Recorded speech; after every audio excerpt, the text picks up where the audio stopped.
India and 5 Central Asian republics relations. As India looks beyond its borders, Central Asia, a part of India's extended neighborhood, ये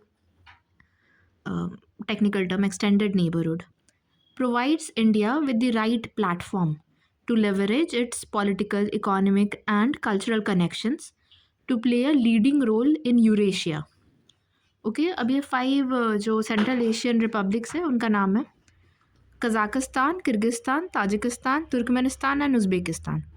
और ये सारे 5 countries land locked countries हैं।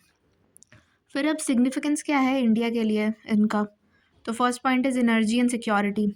इसके example में है कि तुर्कमेनिस्तान जो है वो 4th लार्जेस्ट गैस रिजर्व है, और तापी पाइपलाइन जो है तुर्कमेनिस्तान, अफगानिस्तान, पाकिस्तान, इंडिया वाला। फिर यूरेनियम सप्लाई एग्रीमेंट हमने कज़ाकिस्तान और उज़्बेकिस्तान के साथ किया है। फिर areas of convergence, connectivity, INSTC, Ashgabat agreement, ये सब चाइना के जो BRI इनिशिएटिव है उसको एक तरह से काउंटर कर।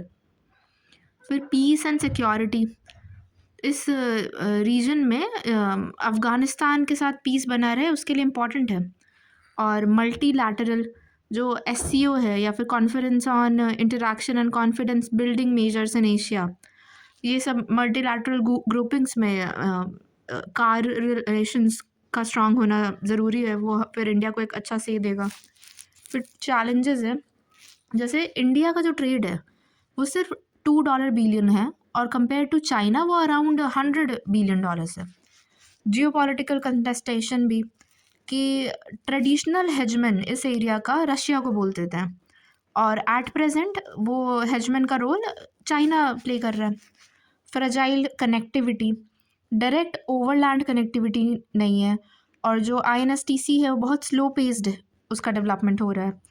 फिर स्लगिश इम्प्लीमेंटेशन, डेवलपमेंटल और इकोनॉमिक प्रोजेक्ट्स सबका। फिर वे फॉरवर्ड है कि एक 30 ईयर का रोड मैप बनाना चाहिए जहाँ हम क्लियरली डीलिनिएट करें नियर, मिड और लॉन्ग टर्म एस्पिरेशन इस रिलेशनशिप से क्या है।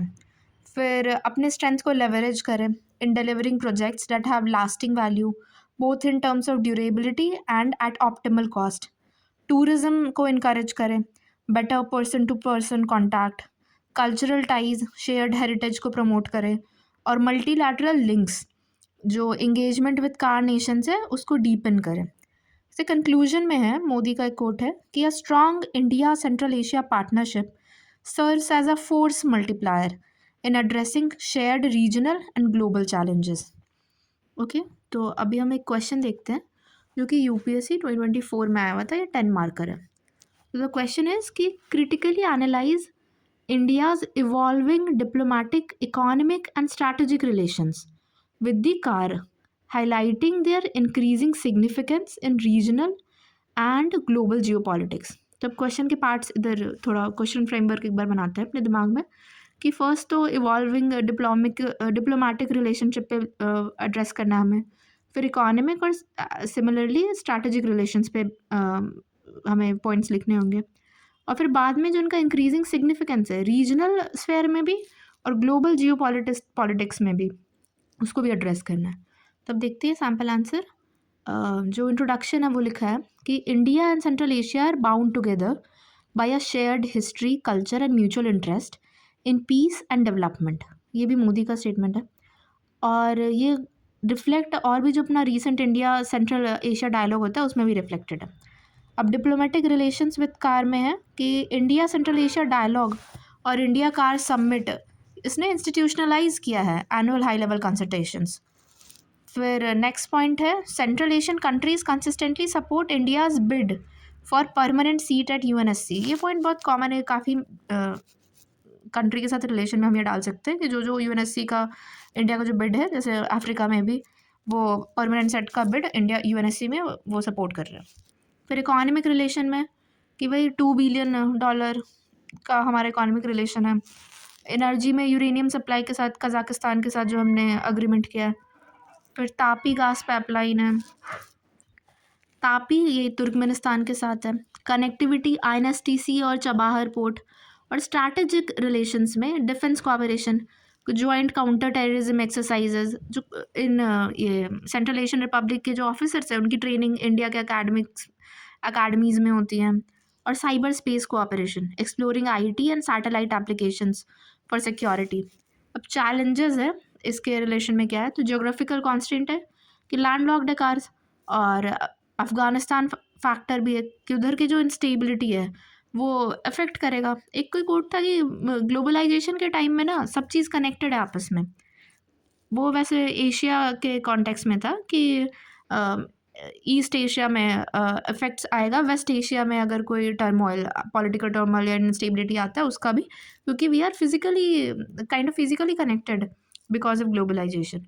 तो अफगानिस्तान फैक्टर भी है कि अफगानिस्तान में अगर इंस्टेबिलिटी होता है तो सेंट्रल एशियन रीजन और इंडिया दोनों में इसके डोमिनो इफेक्ट की तरह इसका जो भी आफ्टर इफेक्ट्स होंगे वो आएंगे। थर्ड चैलेंज में है चाइना फैक्टर। चाइना का जो डोमिनेंस है, बीआरआई इन्वेस्टमेंट्स है, इट डवार्फ्स इंडियाज़ प्रेजेंस। इंडिया का जो इन्वेस्टमेंट में या प्रोजेक्ट में जो भी वो प्रेजेंस अपने बनाने की कोशिश कर रहा है उसको वो कम कर देता है। Low trade volume, absence of direct connectivity keeps economic engagement shallow.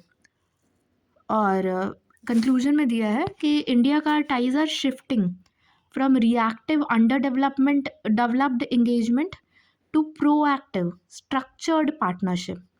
ये प्रोएक्टिव स्ट्रक्चर्ड पार्टनरशिप एक टेक्निकल कीवर्ड हुआ, इसको यूज़ करना चाहिए।